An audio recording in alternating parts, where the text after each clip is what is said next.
Alright, hey guys, welcome to top 5 PC hardware deals of the week. So here we have, so at number 5, oh, that is one expensive. Okay, yeah. Anyway, it was this, no, it was this one, yeah. The Gigabyte GTX 1050. So it has 2 fans to keep it nice and cool. $420. It will really get you some nice 1080p gaming.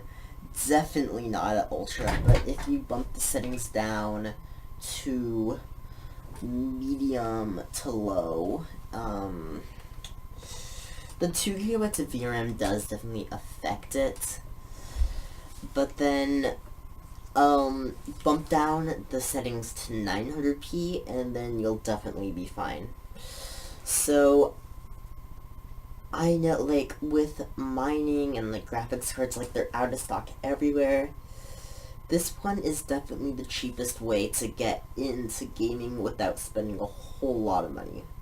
So then at number 4, we have a SanDisk 240 gig SSD. So I always say, if you can find a 240 gig SSD for under under $100, get it. This one is about $25, under $100. I spent about $120 on my 250 gigabyte SSD, and granted, it is definitely faster than this, but I didn't get the best deal ever.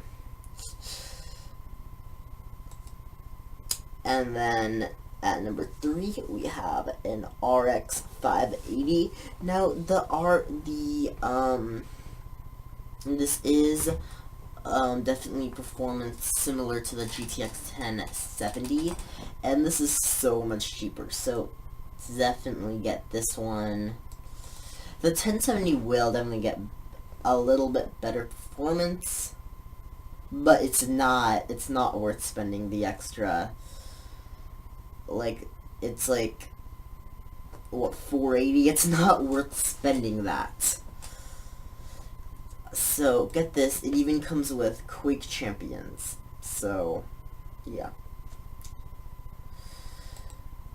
And then this, at number 2, we have a really good deal. This is a 1080 Ti for $730, but Destiny 2 is valued at $60, so $670 gets you a nice 4K card.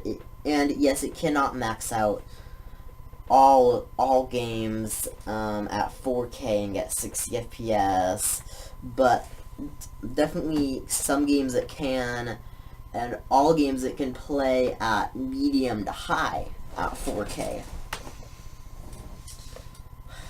So paired with like a right CPU, like this Coffee Lake CPUs, the Ryzen's, you'll definitely get some great performance. Alright, so at number 1, we have a pre-built, and I know, like, I go on and on about how bad pre-builts are, but this is a good deal. But there is one thing I hate about this pre-built, and I will get into that in a second. But first, I'll start out with, so this has 7700, 3.6 gigahertz, and 16 gigabytes of DDR4 RAM. So it's, does it say the speed of, yeah, and then, so it has 7th generation, it has DDR4 RAM, it has 2 terabytes of storage, it has a GTX 1080. Does this have an SSD? No, it doesn't look like it. So yeah, this, for 4K gaming, this will this will do great. Again, not at ultra, but low to medium does great. And then some games, and then 1080p, this is good for high refresh rates. 1440p, yeah, also, it can also do that. And then, so I'll get into the complaint. This is the 70, as some of you might have noticed, this is the 7700, not the 7700K.